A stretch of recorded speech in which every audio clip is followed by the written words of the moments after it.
Hello everyone, आज की इस वीडियो में हम लोग 10वीं कक्षा के साइंस का ऐसा इंपॉर्टेंट वीवीआई सबेटी क्वेश्चन बताने जा रहे हैं जो कि आपके मैट्रिक बोर्ड परीक्षा 2023 के लिए काफ़ी इंपॉर्टेंट है। तो चलिए फ्रेंड्स, बिना समय गवाए पहला क्वेश्चन का आंसर देख लेते हैं। है दोस्तों, आज का पहला सवाल हमारा है कि एक प्रयोग द्वारा दिखलाइए कि प्रकाश संश्लेषण के लिए सूर्य का प्रकाश आवश्यक है। आप सभी को तो मालूम होगा कि मैट्रिक एग्जाम पेपर का सेंटअप के एग्जाम पेपर में ऐसे सवाल 6 नंबर में पूछे गए थे।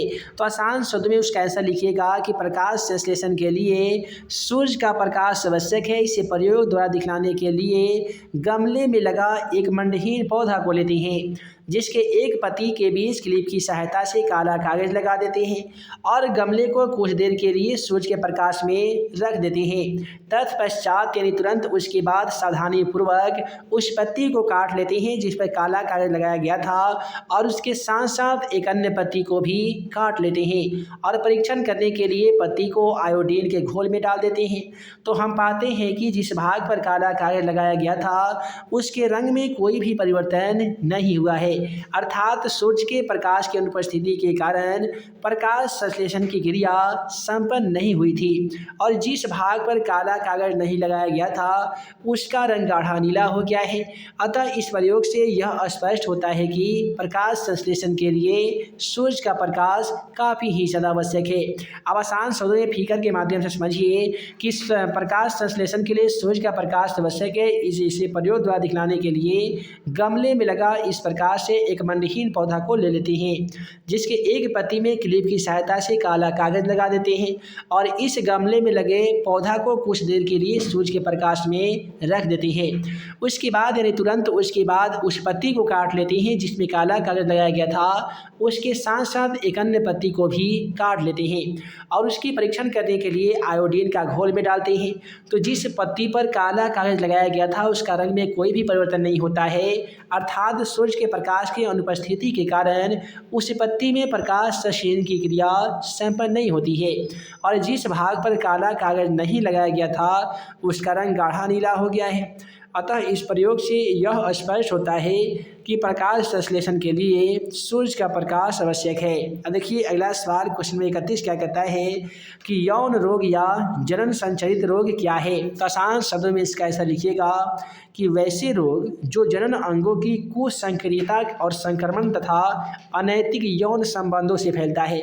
यानी कुछ ऐसे रोग हैं जो जनन अंगों की कुसंक्रियता संक्रमण हो गया और जितने भी अनैतिक यौन जो एक लोग से नहीं बल्कि अनेकों लोग से अनैतिक यौन जो लोग संबंध बनाते हैं उन्हीं से ये यौन रोग फैलता है, उसे ही यौन रोग या लैंगिक जनन संचरित रोग कहा जाता है। एग्जाम्पल के तौर पे गोनोरिया हो गया, सिफिलिस हो गया और एड्स हो गया, ये सभी के सभी रोग लैंगिक जनन संचरित रोग माना गया है। और आज सभी को बता दें कि जो AIDS जिसे हम लोग एड्स कहते हैं, जो एड्स विश्व एड्स दिवस जो मनाया जाता है जी, वो मनाया जाता है 1 दिसंबर को। और एड्स का पूरा नाम जान लीजिए, एक्वायर्ड इम्यून डिफिशियंसी सिंड्रोम होता है। मैट्रिक एग्जाम पेपर के दृष्टिकोण से ये क्वेश्चन काफ़ी इंपोर्टेंट है। एक और सवाल पूछे जाते हैं कि एड्स किस वायरस से होने वाला रोग है, तो याद रखिएगा HIV जिसे हम लोग ह्यूमन इम्यूनोडिफिशियंसी वायरस कहते हैं, इसी वायरस के द्वारा यौन रोग में एड्स का बीमारी होता है। अब अगला सवाल कहता है कि माँ के शरीर में गर्भस्थ भ्रूण को पोषण कैसे मिलता है। यानी क्वेश्चन के माध्यम से पूछा गया है कि माँ के शरीर में जब माँ के शरीर के अंदर जब बच्चा का पालन पोषण होता है तो उसका खाना और पीना यानी पोषण की क्रिया कैसे संपन्न होती है। तो आसान शब्द में उसका ऐसा लिखिएगा कि गर्भस्थ भ्रूण को माँ के रक्त से पोषण प्राप्त होता है। यानी जितने भी बच्चे जो पेट के अंदर रहते हैं उनका जो भोजन है वो मिलता है माँ के खून से।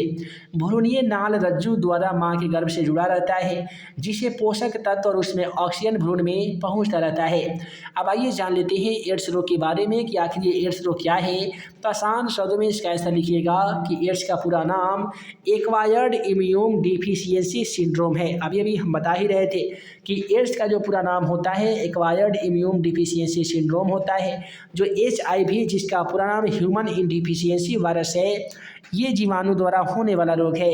इसमें रोगी की प्रतिरोधी तंत्र धीरे धीरे समाप्त हो जाती है और व्यक्ति तरह तरह के रोग से पीड़ित हो जाता है। यह रोग संक्रमित दूध, संक्रमित आंसू, सुई और अनैतिक यौन संबंधों से फैलने वाला रोग है। अब अगला सवाल कहता है जनन हार्मोन की कौन कौन से कार्य है। जैसा कि आप सभी को मालूम होगा कि मनुष्य में लिंग गुणसूत्र यानी क्रोमोजोमों की संख्या होती है 23 जोड़ा। 23 जोड़ा का मतलब होता है 46 क्रोमोजोम होते हैं। सेंटर के एग्जाम पेपर में पूछे गए थे कि मनुष्य में ऑटोसोम की संख्या कितनी होती है। देखिए मनुष्य में 23 जोड़ा जो क्रोमोजोम होते हैं उसमें से 22 जोड़ा क्रोमोजोम एक समान होते हैं जो स्त्री और पुरुष में बराबर बराबर होते हैं, जिसे हम लोग ऑटोसोम कहते हैं। और ये जो 23वां जोड़ा क्रोमोजोम होता है इसी हम लोग लिंग गुणसूत्र कहते हैं, जो स्त्री में होता है XX और पुरुष में होता है XY, जिसे हम लोग लिंग गुणसूत्र भी कहते हैं। अब देखिए जनन हार्मोन का जो पहला काम होता है कि मादा के अंडाणु और नर के शुक्राणु को नियंत्रित करता है। मनुष्य में पाए जाने वाले जनन हार्मोन का पहला काम यदि मादा में है तो अंडाणु को और नर में है तो शुक्राणु को नियंत्रित करने का काम करता है। रोमन नंबर 2 में लिखिएगा कि यह द्वितीय लैंगिक लक्षणों को उत्प्रेरित करने का काम करता है जनन हार्मोन। अगला सवाल कहता है कि जनन स्वास्थ्य क्या है। तो आइए आसान शब्द में जान लेते हैं जनन स्वास्थ्य के बारे में। देखिए वे शारीरिक या मानसिक दशाएं जो सम्मिलित रूप से नर अथवा मादा की जनन क्षमता को प्रभावित करती है उसे हम लोग जनन स्वास्थ्य कहते हैं। अब अगला सवाल कहता है कि क्या आप कुछ कारण सोच के बता सकते हैं जिससे यह पता चले कि जटिल संरचना वाले जीव पुनर्उद्भवन द्वारा जीव संतति नहीं उत्पन्न कर सकते हैं। तो हम इसका आंसर कहेंगे कि पुनर्उद्भवन केवल विशिष्ट कोशिका के द्वारा संभव होते हैं। जटिल संरचना वाले जीव में अनेक प्रकार की कोशिकाएं पाई जाती हैं जो अलग अलग कार्यों के लिए विभाजित होकर अलग अलग अंगों के निर्माण करते हैं।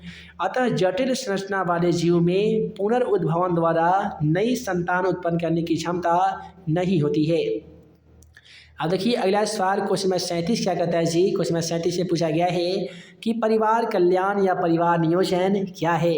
और मैट्रिक एग्जाम पेपर में ऑलरेडी इस सवाल 2 नंबर में पूछा जा चुका है, इसलिए आप इस क्वेश्चन को जरूर याद कर लीजिएगा। आसान शब्द में ऐसा लिखिएगा कि प्राकृतिक अथवा प्राकृतिक उपयोग द्वारा विकास समृद्धि एवं पर्यावरण के दृष्टिकोण से परिवार के आकार को सीमित करना परिवार कल्याण कहलाता है। देखिए परिवार नियोजन का ही नाम बदलकर परिवार कल्याण रख दिया गया था। अगला सवाल हमारा कहता है कि DNA प्रकृति प्रजनन में क्या महत्व निभाता है। आसान शब्द में ऐसा लिखिएगा कि DNA प्रकृति प्रजनन में काफ़ी ही ज़्यादा महत्व निभाता है। रोमन नंबर 1 बता दीजिएगा कि DNA प्रकृति बनाने में विभिन्नताएं उत्पन्न होती है और ये विभिन्नताओं से जैव विकास होता है, यानी छोटे बड़े जंतुओं का विकास होता है। रोमन नंबर 2 में लिखेगा कि DNA प्रकृति बनाने में कोशिका विभाजन होता है जो जनन के लिए काफ़ी ज़्यादा आवश्यक है। अब चलिए अगला सवाल हम लोग देख लेते हैं। अगला सवाल कहता है लैंगिक जनन क्या है, इसके विशेषता आपको बताइए।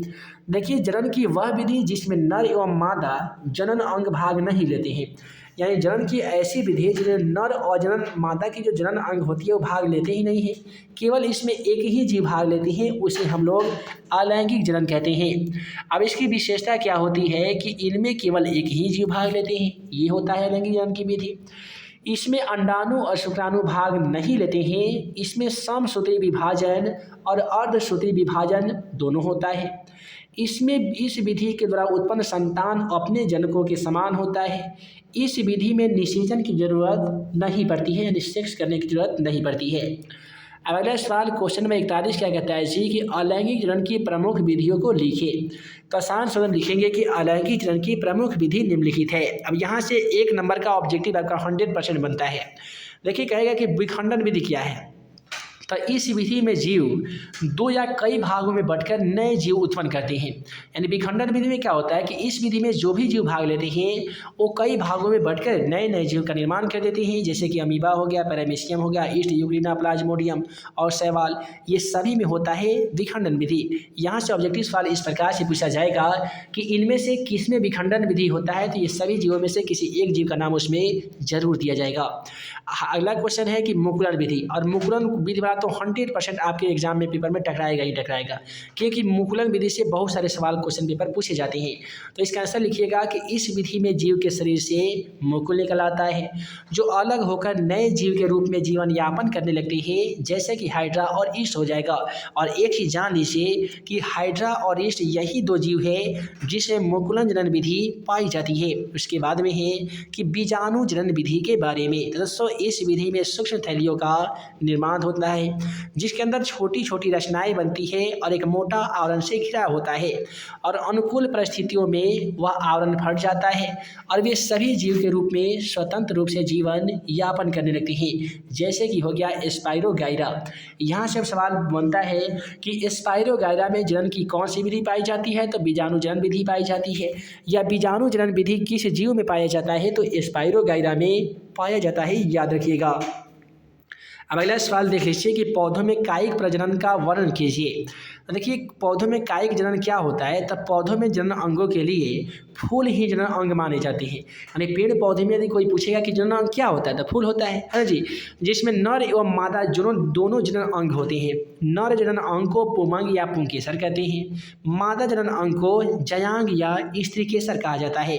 अब यहाँ से मैट्रिक एग्जाम पेपर में सवाल पूछा गया था कि पुष्प में पाए जाने वाले नर जनन अंग को क्या कहते हैं, तो याद रखिएगा पुमंग या पुंकेसर कहते हैं। और पुष्प में पाए जाने वाले मादा जनन अंग के क्या कहते हैं, तो जयांग या स्त्रीकेसर कहते हैं। तो इस प्रकार से आज के इस वीडियो में हम लोगों ने 10वीं कक्षा के साइंस का ऐसा इंपॉर्टेंट क्वेश्चन का सॉल्यूशन किया है जो कि मैट्रिक बोर्ड परीक्षा 2023 के लिए काफ़ी ज़्यादा इंपॉर्टेंट था। तो आशा करते हैं कि आज का वीडियो आप सभी को पसंद आया हो। दोस्तों वीडियो पसंद आया हो तो वीडियो को लाइक कीजिए, अपने दोस्तों में शेयर कीजिए। ऐसे ही नए नए इंपॉर्टेंट क्वेश्चन का वीडियो देखने के लिए आप हमारे YouTube channel math and magic tips को ज़रूर सब्सक्राइब कीजिए। हम जल्द मिलेंगे अगले वीडियो में ऐसे ही 10वीं कक्षा का सभी सब्जेक्ट का VVI ऑब्जेक्टिव तथा सब्जेक्टिव क्वेश्चन के वीडियो लेक्चर के साथ। तब तक के लिए आप सभी को वीडियो देखने के लिए बहुत बहुत धन्यवाद।